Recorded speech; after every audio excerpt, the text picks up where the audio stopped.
Spy থ্রিলারের master Neeraj Pandey বা police থ্রিলারের mentor Neeraj Pandey.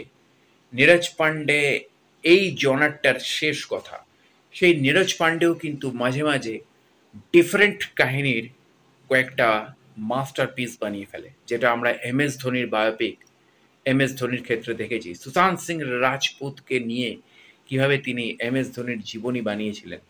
তো সেই নীরজ পান্ডের হাত থেকেই কিন্তু বেবি, স্পেশাল ২৬, ওয়েডনেসডে তার প্রথম ছবি এবং আরও অনেক ছবি আমরা দেখতে পেয়েছি।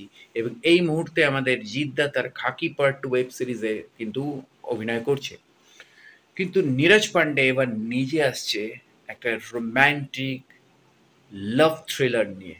এবং যে থ্রিলারে এবার আসছে কিন্তু অজয় দেবগন, টাব্বু, জিমি শেরগিল, সেই পুরনো জুটি।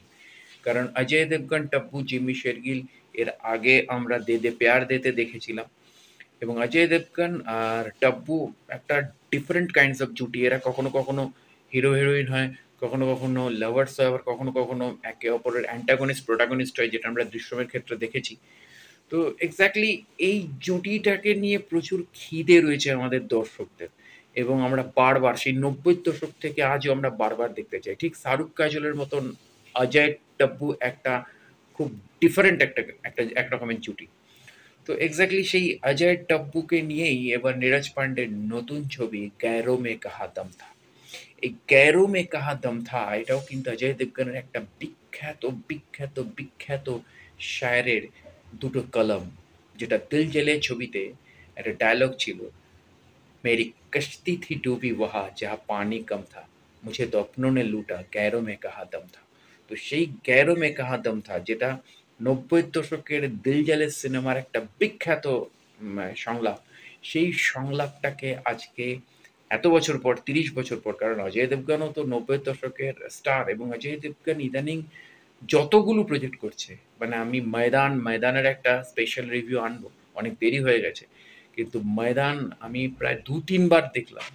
ময়দান যেন রেড বা দৃশ্যমকে ছাপিয়ে অজয় দেবগন নিজেরই পারফরম্যান্সকে ছাপিয়ে চলে গেছে। এবং অজয় দেবগন যত দিন যাচ্ছে তত এত হেভিলি ম্যাচিউরড অ্যাক্টর হয়ে উঠছে, যেটা ভাবা যায় না। মানে মানে একটা অদ্ভুত রকমের তার প্রেজেন্স তৈরি হচ্ছে তার অ্যাক্টিংয়ের। তো সেই কারণে মানে অজয় দেবগনকে নিয়ে কথা বলার মতন জায়গা নেই। প্রত্যেকে স্টার, প্রত্যেকে সুপারস্টার। কিন্তু অজয় দেবগন কোথাও তার স্টারডাম যেন তার অভিনয়ের সত্তার থেকে, মানে অভিনয় সত্তা যেন তার অনেক বড়। মানে বাকিদের স্টারডামটা অভিনয় সত্তা থেকে অনেক বড়। কিন্তু অজয় দেবগনের অভিনয় সত্তাটা যেন তার স্টারডাম থেকে অনেক বড়।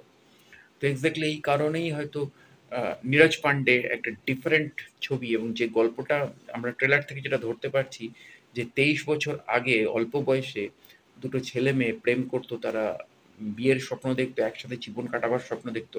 কিন্তু ছেলেটার হাতে হঠাৎ করেই দুটো মার্ডার হয়ে যায়। মার্ডার হওয়ার পর ছেলেটা ২৩ বছর ধরে জেল খাটে। এবং ২৩ বছর ধরে প্রেমিকা তো আর ওয়েট করতে পারে না। প্রেমিকা একটা বিয়ে করে এবং সেই জায়গা থেকে দাঁড়িয়ে জিম্মি শেরগিলের চরিত্রটা এখানে রিভিল হয়। কিন্তু প্রেমিকা জিম্মি শেরগিলকে সমস্তটাই জানায় এবং অজয় দেবগনের ক্যারেক্টারটা যখন ২৩ বছর পর জেল থেকে বেরিয়ে আসে, তখন টাব্বুর যে চরিত্রটা, মানে মেয়েটির যে চরিত্রটা, তারা কিন্তু একে অপরের সাথে দেখা করে এবং তারা কিন্তু তাদের বন্ধুত্বটা বজায় রাখে এবং জিম্মি শেরগিল সেটাতে সাপোর্ট করে। কিন্তু গল্পের শেষ কোথায় যাচ্ছে?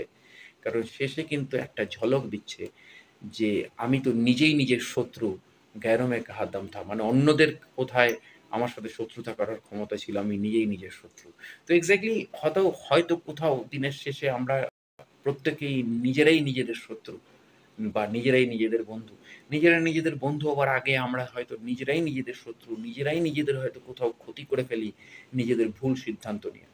নীরজ পান্ডের ছবি প্রচুর মেসেজ থাকে, গল্পের প্রচুর মানে ভাব থাকে, গল্পের প্রচুর ট্রানজিট থাকে এবং নীরজ পান্ডের স্পাই থ্রিলারের যদিও বা স্পিড থাকে, তার রোমান্টিক জনার বা বায়োপিকের ক্ষেত্রে তো একটা স্লো প্যাটার্ন, যেটা আমরা এম এস ধোনির ক্ষেত্রে দেখেছি।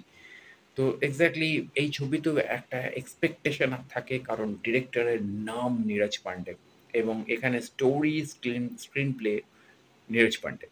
তো এক্স্যাক্টলি 'গैरों में कहाँ दम था' অপেক্ষা থাকলো এই ছবিটা। এবং অজয় দেবগন, টাব্বু, জিমি শেরগিল, ওয়াহ! My most favourite 3 actor. ৩ জনে একসাথে আসছে। তো এই ছবিটার প্রতি একটা এক্সপেকটেশন থাকলো। দেখা যাক ছবিটা কি হয়। তো দেখা হচ্ছে অবশ্যই পরের ভিডিওতে। অবশ্যই আমার চ্যানেলটি সাবস্ক্রাইব করে বেল আইকনের অল নোটিফিকেশনটি অন করে জুড়ে থাকুন। নমস্কার।